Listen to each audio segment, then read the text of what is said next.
హనుమంతరావు గారు ఎమ్మెల్సీ గారు ఆయన బండిని ఎవరు జోలికెళ్ళ. ఎమ్మెల్యే గారు తిరుగుతున్నారు, ఎవరు కరకట్ట కమలాసన్ ఆల రామకృష్ణారెడ్డి గారు, ఆయన బండి జైలా. ముఖ్యమంత్రి గారు బండి ఆపి ఇప్పుడు చెక్ చేశారు వీళ్ళు. మళ్ళీ మేము ఒకరు దొరికాం వాళ్ళకి. ముఖ్యమంత్రి గారు అదే రోడ్డు మీద తిరుగుతాడు అటు ఇటు ఎప్పుడో, మళ్ళీ ఎందుకు ఆయన బండి ఆపి చెక్ చేయరు అధికారులు? కేవలం నా తెలుగుదేశం పార్టీ అభ్యర్థిగా నన్ను జనసేన ఇన్ఛార్జ్గా శ్రీనివాస్ అన్న బండి ఎందుకు చెక్ చేస్తున్నారు ప్రత్యేకంగా? దానికి అధికారులు సమాధానం చెప్పండి.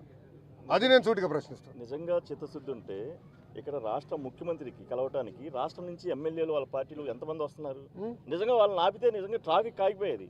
ప్రత్యేకంగా అన్న బండి మా బళ్ళే ఆపేసి ఇచ్చేస్తున్నారు. నిజంగా వాళ్ళు చిత్తశుద్ధి ఉంటే ఆ ట్రాఫిక్ ఆగిపోయేది కదా, భారత్ దగ్గర అటువైపు ఆగిపోయేది కానీ ఇంటి దగ్గర. మరి ఎందుకు ఆగట్లేదు? ఎవరు చెక్ చేయట్లేదు.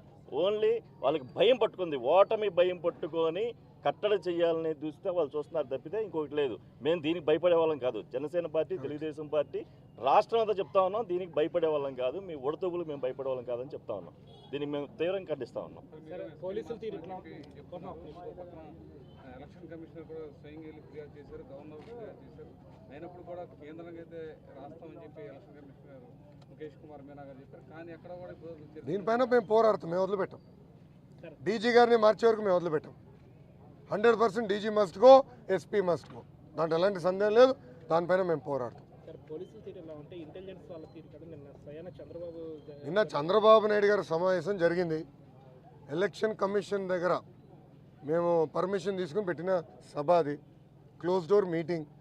ఎలక్షన్ కమిషన్ ఉన్నత అధికారులు వచ్చి విజువల్స్ కూడా తీసుకుని వెళ్ళారు. వాళ్ళు వచ్చారు, విజువల్స్ కూడా తీసుకుని వెళ్ళారు. కానీ అక్కడ ఇంటెలిజెన్స్ ఆఫీసర్ వస్తారు. అతనికి ఏం పని అండి? పొలిటికల్ ఇంటెలిజెన్స్ ఆఫీసర్కి ఏం పని? అందుకే సిఐఎస్ఎల్ చీఫ్ కూడా పోవాలి, ఇంటెలిజెన్స్ చీఫ్ కూడా బర్తరఫ్ చేయాలి. దీనిపైన గట్టిగా తీసుకుంటాం, సీరియస్గా తీసుకుంటాం. మేము ఈ ఇష్యూని వదిలిపెట్టదలుచుకోవాలి. దాంట్లో డౌట్ ఎందుకండి? నేను అసలు నార్మల్ ఫోన్ ఎవరికైనా కొడితే బీపీలో వస్తున్నాయి, దానికే నాకు డౌట్ ఉంది. ట్యాపింగ్ వీళ్ళు చేస్తున్నారు. తెలంగాణలో కూడా జరిగింది అనేది ఈరోజు బయటకు వచ్చింది కదా, అలానే ఇక్కడ కూడా చేస్తున్నారు. దాంట్లో ఎలాంటి సందేహం లేదు. కానీ ట్యాప్ చేసినా మేము చేసే తప్పులేం లేవు కదా, ఏముంటుంది దానికన్నా? మేము ఏ అభ్యర్థిని పెట్టబోతున్నాం ఇవే ఉంటే తప్ప వాళ్ళలాగా మా దగ్గర దొంగ సొమ్ము లేదు, దొంగ పేపర్ లేదు, దొంగ ఛానల్ లేదు కదా. ఎందుకు భయపడాలో మేము? కానీ వాస్తవాలు ప్రజల ముందర మేము పెడతాం. ఎస్, రాష్ట్ర వ్యాప్తంగా కూడా జరుగుతుంది. నిన్న మా అభ్యర్థులు కూడా, జనసేన పార్టీ అభ్యర్థులు, తెలుగుదేశం పార్టీ అభ్యర్థులు కూడా మీటింగ్లో చెప్తాం జరిగింది.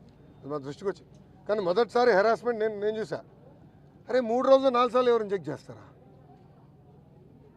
అరే ఎమ్మెల్యే గారు బండి ఆపరు, ఎమ్మెల్సీ గారు బండి ఆపరు, ముఖ్యమంత్రి గారు బండి ఆపరు, మంత్రులు బండ్లు ఆపరు. వాళ్ళేమో ఇటువంటి తిరుగుతారు, నా ఒక్క బండి ఆపుతున్నారు. నేను ఎక్కడ ఈరోజు కూడా చెక్కింగ్ అయ్యే వరకు నేను ఎలాంటి ఇష్యూ చేయలా.